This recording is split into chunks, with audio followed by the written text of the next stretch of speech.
También porque de niño he vivido muy cerca de la zona de Alhama de Aragón, y sobre todo porque no hace mucho se me nombró hijo adoptivo de la ciudad de Zaragoza. Bueno, y también soy hijo adoptivo de Alhama de Aragón, de modo que soy 2 veces aragonés.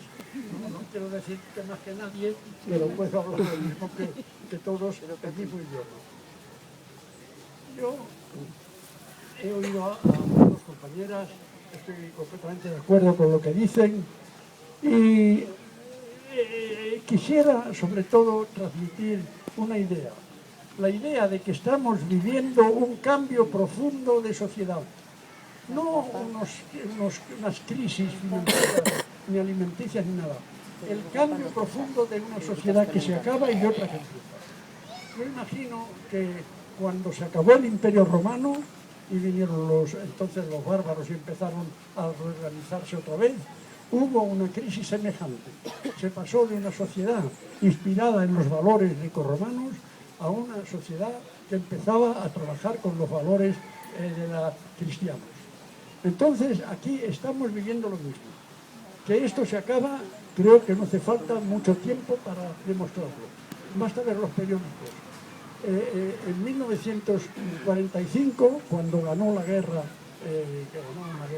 contra los alemanes, parecía que Estados Unidos iba a tomar el poder que había tenido Europa y que empezaba una especie de imperio americano. Cuando en 1989 se hundió el muro de Berlín y después la URSS y no quedaba la rivalidad con la Unión Soviética, Estados Unidos se lo creyó Bush, se creyó que era ya el rey del universo. No ha durado nada. En este momento los Estados Unidos han estado hace unos días al borde de la quiebra y no pueden sostener lo que están haciendo en el resto del mundo. Y Europa, en cuanto a Europa, está deshecha. 27 gobiernos europeos no son capaces de defenderse frente a los ataques de 3 oficinas contables que dicen que uno es bueno y que otro es malo y que uno es peor y que otro es mejor.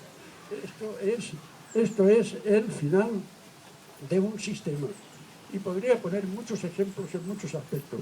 Estamos gastando un dineral enorme en ver si hay agua en Marte, en el planeta Marte, mientras estamos contaminando y destrozando el agua que nos queda aquí todavía y que dentro de poco no habrá agua potable para todos. De modo que esto es la barbarie. Y la barbarie es el tránsito de una sociedad a otra. ¿Qué sociedad es la que se hunde? Se hunde la sociedad que tuvo como Dios y que tiene todavía como Dios al dinero y al poder por el dinero. Decía Antonio Machado, el poeta, y muchos lo han dicho, que las sociedades cambian cuando cambian de dioses. Los griegos tenían como dios al hombre, los cristianos en la Edad Media en Europa tenían como dios a Dios, y después vino el dios de la razón, de la ilustración, y luego el del dinero, el del mercado. Sobre todo en el pasado medio siglo, el dios del mercado ha sido decisivo y se ha impuesto todo. Pues eso se termina. ¿Y qué dios viene? Yo tengo ni idea. Viene el dios de la vida, porque lo que nos interesa es la vida. Los defensores del mercado tuvieron una frase decisiva que se ha repetido mucho: el tiempo es oro. Es mentira, el tiempo no es oro. El oro es mucho menos que el tiempo, porque el tiempo es la vida. Mi tiempo es mi vida. Si se acaba mi tiempo, se acaba mi vida. Si se acaba mi vida, se acaba mi tiempo. Y lo mismo todo lo que estamos aquí. Ya puede seguir durando el universo. Para mí el tiempo es la vida. Y el oro no es la vida. El oro es muchas cosas, compra muchas cosas, pero no es la vida. Y para mí el próximo referente será la vida y la ciencia. Porque de todos los aspectos que tiene esta sociedad, la única que progresa aceleradamente es la técnica y la ciencia. Y la ciencia seguirá progresando. Pues bien, lo que yo quisiera mostrar es que en momentos en que se produce esta crisis es importante que cambiemos de referencia. Necesitamos tener otra... No, quiere tener el poder.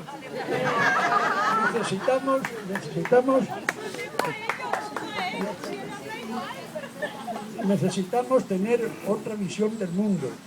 Hemos vivido y estamos viviendo todavía con la visión del mundo de los planetas como una especie de gran relojería. Eso ya en el siglo XX se ha terminado. La visión de los científicos, los físicos y los astrofísicos es un mundo distinto y diferente.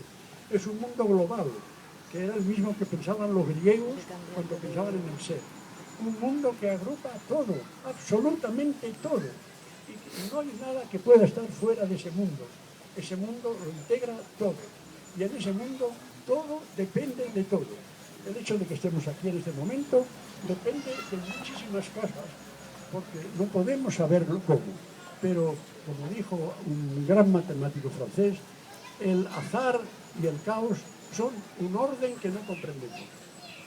Os pondré un ejemplo para que comprendáis lo que es. Echamos un dado a rodar y decimos que eso es un juego de azar. No es un juego de azar. La caída del dado está perfectamente determinada por una serie de factores tremendos. Si pudiéramos calcular cuánto pesa el dado, cómo lo hemos cogido, con qué cara para arriba, cómo lo hemos tirado, con fuerza o sin fuerza, cómo rebota en la mesa según sea de madera o tenga un paño, cómo ha influido un soplo de aire, cómo tal. Si pudiéramos calcular todos los factores, veríamos que el dado cae exactamente donde tiene que caer y no en ningún otro sitio. No hay azar, hay una relación enorme entre multitud de factores y tenemos que pensar en otro mundo. Tenemos que pensar también en otra condición, en otra forma, en otra manera de concebir al hombre. El hombre moderno, el hombre del dinero, está borracho de poder y como tiene una técnica inimaginable, fabulosa, que ha progresado extraordinariamente, se piensa que está civilizado. No estamos civilizados, porque en 2000 años, Europa, primero Grecia, Europa, etcétera, ha progresado de una manera fantástica en el terreno de la ciencia y de la técnica. Pero seguimos matándonos los unos a los otros y no hemos aprendido a vivir en el planeta. Esto es como si en una casa dijesen que están muy bien y muy avanzados y muy civilizados porque tienen toda clase de comodidades, pero tienen que andar a tiros por el pasillo porque se persiguen unos a otros. Eso no es civilización. Tenemos que llegar a entendernos, tenemos que llegar a vivir juntos, a saber vivir, al arte de vivir. Por eso digo que el nuevo Dios ha de ser la vida. Y en estas condiciones, con una nueva visión del mundo y del hombre, lo que importa es que nos reeduquemos, porque nos educan mal. Y nos educan mal deliberadamente. El poder reinante del dinero nos educa para que seamos solamente una cosa doble: productores y consumidores. No le interesa cualquier otra cosa. Quiere que seamos trabajadores para que ellos ganen dinero. Se habla mucho de la productividad. Bueno, ¿la productividad de quién? Porque le quieren cargar al obrero el que le pagarán menos si es menos productivo. Pero el obrero, la productividad del obrero depende de las herramientas que le den. Un mismo obrero labra muy pocas tierras si le dan una azada, pero labra unos campos enormes si le dan un tractor. Y el obrero no es el que decide si tiene azada o tractor. La productividad depende de todos, depende de cómo el empresario organiza su empresa, de cómo el gobierno organiza los transportes, las comunicaciones para que el empresario pueda funcionar. De modo que eso de pensar que la productividad es solo de uno, no. ¿La productividad de quién? La productividad del obrero, la productividad de los ministros, la productividad de los obispos. No, hombre, hay que estudiar lo de todo en conjunto. De modo que nos educan para que seamos sumisos, productores y consumidores. Y esa educación empieza porque en la infancia lo primero que hacen es meternos en la cabeza un dogma, porque así se llega al pensamiento dogmático en vez del pensamiento libre.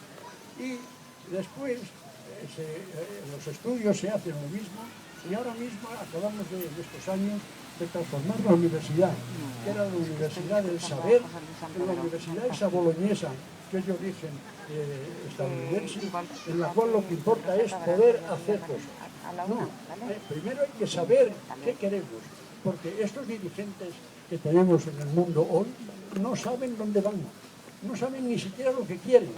Todos los programas de desarrollo son más de lo mismo. y no tienen otra idea.